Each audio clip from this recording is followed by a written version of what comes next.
Pause button. शुभ प्रभात, नमस्कार, स्वीकार करें अभिवादन। आरसी विनोद गढ़वाल की ओर से प्रस्तुत है RC morning news. RC morning news के इस बुलेटिन में देश दुनिया की तमाम बड़ी खबरें होंगी। जानेंगे मौसम का हाल, क्या कुछ रहा खेल जगत में खास और किसी रही शेयर बाजार की रफ्तार। खबरों का सिलसिला शुरू करें उसके पहले हर दिन की तरह शुरुआत आज भी आरसी पंचांग से। आज दिनांक 25 मार्च 2025, दिन मंगलवार, विक्रम संवत 2081, संवत 1946, बसंत ऋतु, चैत्र मास, गुजरात महाराष्ट्र अनुसार फाल्गुन, कृष्ण पक्ष, एकादशी तिथि। आज एकादशी का व्रत रहेगा। सूर्योदय सुबह 6:26 पर हुआ है, जबकि सूर्यास्त शाम को 6:40 पर होगा। मंगलवार का दिन बाबा बजरंग बली का दिन। बजरंग बली हनुमान की कृपा से यह दिवस हम सभी के लिए शुभकारी, हितकारी, मंगलकारी प्रयासों से भरा रहे, यही हमारी कामना है। RC suture. पहचान से मिली सेवा कुछ समय के लिए ही रहती है, जबकि सेवा से मिली हुई पहचान उम्र भर कायम रहती है। अर्थात सेवा कर कर ही अपनी पहचान बनाएं। समय हो गया है उन तमाम बड़ी खबरों को जानने का जो कल दिन भर रही सुर्खियों में। संसद ने कल अपने सांसदों के वेतन में 24% की वृद्धि की है। अब सांसदों को प्रतिमाह 1,24,000 रुपये मिलेगा। इसके पहले उन्हें 1 लाख रुपये मिलता था। वहीं पूर्व सांसदों की पेंशन में भी वृद्धि की है। अब उन्हें 25,000 रुपये के स्थान पर 31,000 रुपये प्रतिमाह पेंशन मिलेगी। वर्ष 2018 में तत्कालीन वित्त मंत्री अरुण जेटली ने सांसदों की तनख्वाह बढ़ाई थी। उस समय सांसदों को 50,000 रुपये मिलते थे। 50,000 से सीधे 1 लाख रुपये तनख्वाह की गई थी। साथ ही प्रत्येक 5 वर्ष बाद सांसदों के वेतन भत्ते बढ़ाने के लिए भी प्रस्ताव किया था। साथ ही सांसदों के डीए डिलर अलाउंस में भी वृद्धि की है। अब 2,000 के स्थान पर 2,500 रुपये डीए मिलेगा। इधर संसद में कल कर्नाटक के उप मुख्यमंत्री के बयान पर जमकर हंगामा हुआ। कर्नाटक के उप मुख्यमंत्री डीके शिव कुमार ने कहा था कि हम संविधान को बदल देंगे। मुस्लिम आरक्षण को लेकर दरअसल उन्होंने यह बात की थी। वहीं राज्यसभा में नेता प्रतिपक्ष और कांग्रेस के राष्ट्रीय अध्यक्ष मल्लिकार्जुन खड़गे ने कहा कि कोई भी भारत के संविधान को बदल नहीं सकता है। नागपुर हिंसा में कल बड़ा एक्शन देखने को मिला है। नागपुर में हिंसा के मुख्य आरोपी शहीम खान और एक अन्य आरोपी के घर कल बुलडोजर चलाया गया। हाई कोर्ट ने आरोपियों के घर बुलडोजर चलाने पर रोक लगा दी है। वहीं नगर निगम ने इसे बिल्डिंग अप्रूवल ना मिलने के कारण कार्रवाई बताया है। आपको बता दें, फहीम सहित 6 लोगों पर देशद्रोह का मामला दर्ज किया गया है। कोर्ट ने राज्य सरकार और नगर निगम अधिकारियों से सवाल भी पूछा है। इधर महाराष्ट्र के उप मुख्यमंत्री एकनाथ शिंदे के विरुद्ध पैरोडी सॉन्ग गाने वाले कॉमेडियन कुणाल कामरा पर एफआईआर दर्ज की गई है। महाराष्ट्र पुलिस ने कुणाल से फ़ोन पर बात की। उन्होंने माफ़ी मांगने से इनकार कर दिया। कुणाल ने कहा कि मैं माफ़ी नहीं मांगूंगा, मैं भीड़ से डरता नहीं हूँ, बेड में छुपकर नहीं बैठ जाऊंगा। आपको बता दें, 23 मार्च को कुणाल ने एक पैरोडी सॉन्ग गाया था जिसमें महाराष्ट्र के उप मुख्यमंत्री का नाम लिए बिना एकनाथ शिंदे पर निशाना साधा गया था। कुणाल कामरा ने पैरोडी सॉन्ग कुछ इस प्रकार गाया था।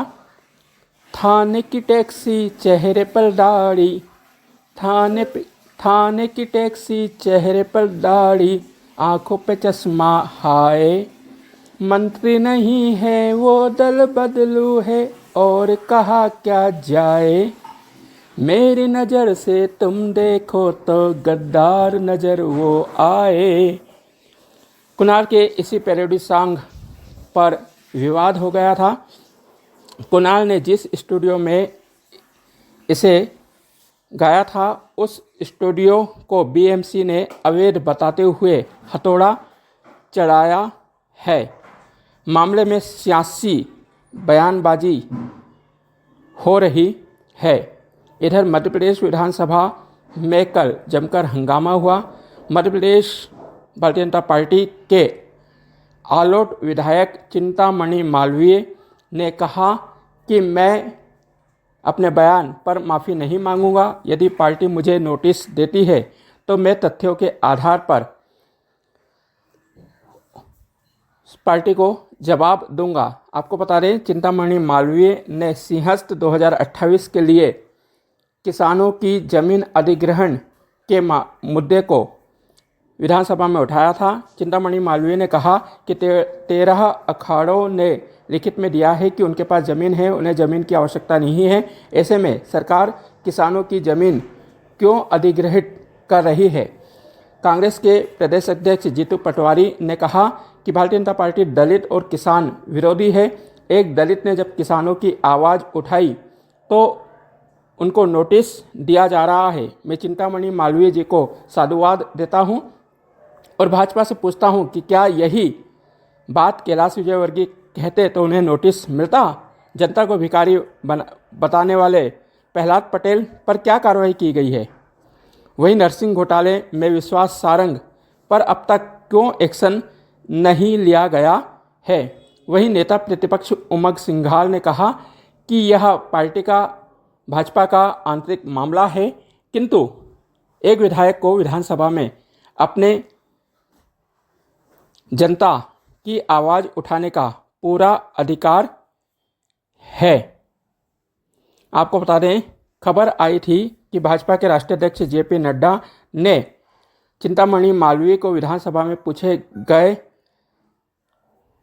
सवाल पर शोकास नोटिस जारी किया है। इधर मध्य प्रदेश के भोपाल में दिन दहाड़े लूटपाट की घटना सामने आई है। रोहित नगर स्थित अंश ज्वेलरी शॉप पर कल लगभग दोपहर 1 बजे एक नकाबपोश शराब व्यापारी की दुकान में पहुंचा। उसने सोने की चेन दिखाने को कहा। जब दुकानदार मालिक ने उससे नकाब हटाने को कहा तो उसने पिस्तौल निकाली और डराने के उद्देश्य से एक हवा में फायर किया।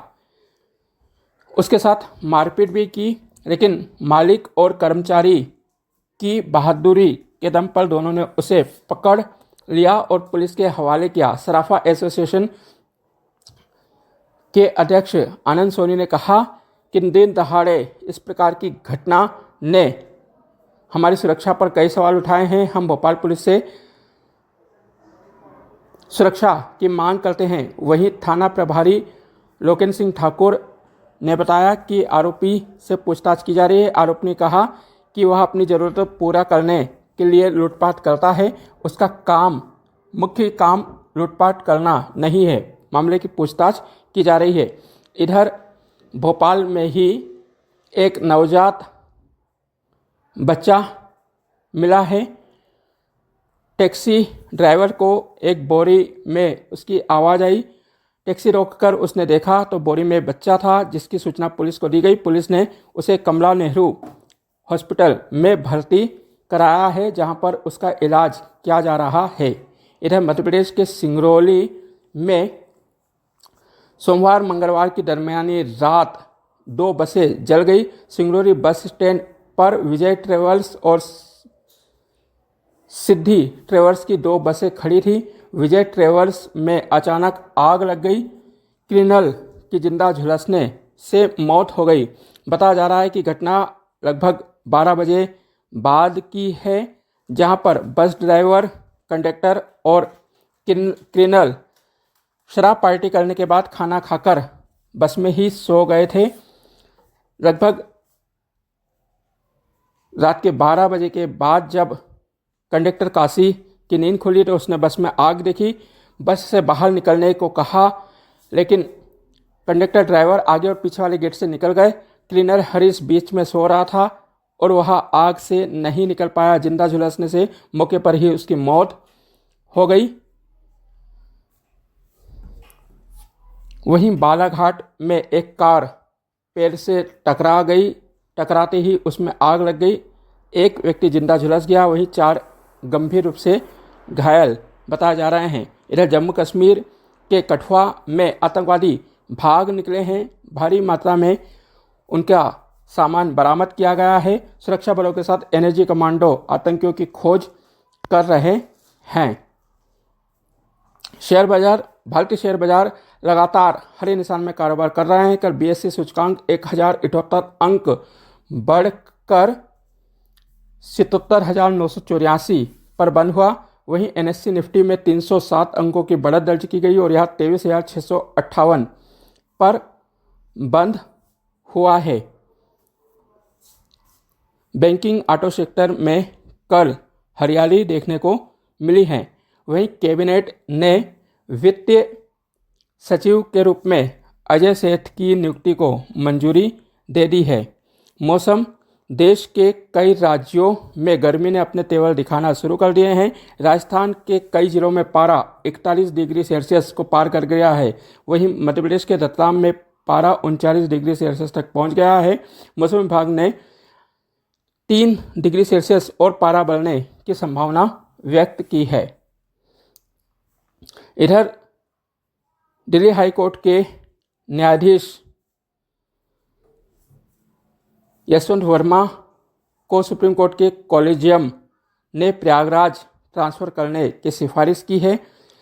सुप्रीम कोर्ट के कॉलेजियम का विरोध करते हुए इलाहाबाद हाईकोर्ट बार एसोसिएशन ने प्रदर्शन की बात कही है। 25 मार्च से अनिश्चितकालीन हड़ताल पर जाने की घोषणा की गई है। आपको बता दें, 23 मार्च से यशवंत वर्मा के कामकाज करने पर रोक लगा दी गई थी। दरअसल 14 मार्च की रात यशवंत वर्मा के बंगले पर आग लग गई थी। फायर सर्विस टीम को यहां पर 500 के अर्ध जले नोट मिले थे।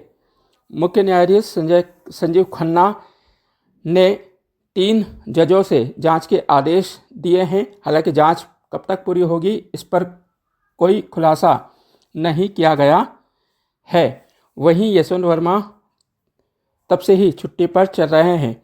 इधर दिल्ली सरकार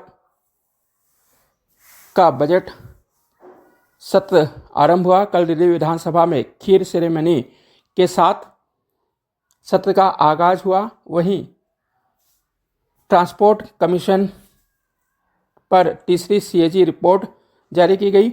मुख्यमंत्री रेखा गुप्ता ने कहा कि बसों की संख्या कम करने से परिवहन विभाग को काफ़ी घाटा हुआ है। क्रिकेट, आईपीएल के चौथे मुकाबले में कल दिल्ली कैपिटल्स ने लखनऊ सुपर जायंट्स को रोमांचक रूप से 1 विकेट से करारी शिकस्त दी। लखनऊ सुपर जायंट्स ने निर्धारित 20 ओवर में 8 विकेट के नुकसान पर 209 रन बनाए। 210 रनों का पीछा करते हुए दिल्ली कैपिटल्स की शुरुआत अच्छी नहीं रही। महज 7 रन पर ही उसके 3 विकेट गिर चुके थे। 7वें स्थान पर बल्लेबाजी करने आए आशुतोष शर्मा ने तूफानी पारी खेली। 31 गेंदों पर 66 रन बनाए, जिसकी बदौलत दिल्ली कैपिटल्स ने 19.3 ओवर में निर्धारित लक्ष्य हासिल कर टूर्नामेंट में पहली जीत दर्ज की है। समाचारों में वक्त हो गया है उन तमाम बड़ी खबरों को जानने का जिन पर रहेगी हमारी नज़र। आज दिल्ली सरकार अपना बजट पेश करेगी। 4,000 करोड़ रुपए बढ़ने की संभावना है। 80,000 करोड़ रुपए का बजट हो सकता है। 5 महत्वपूर्ण वादों पर दिल्ली वासियों की नज़र टिकी हुई है।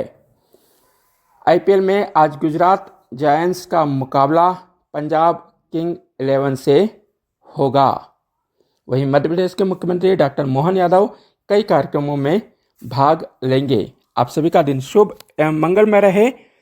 जाते जाते आज का शेयर बाजार, इस समय शेयर बाजार हरे निशान पर काम कर रहा है। तूफानी तेजी देखने को मिल रही है। बीएसई सूचकांक 725 अंकों की, माफ कीजिएगा, इस समय शेयर बाजार 741 अंकों की बढ़त के साथ 78,725 पर कारोबार कर रहा है। वहीं एनएससी निफ्टी में 186 अंकों की बढ़त देखने को मिल रही है। यह इस समय 23,845 पर कारोबार कर रहा है। नमस्कार। Stop button. Stop button.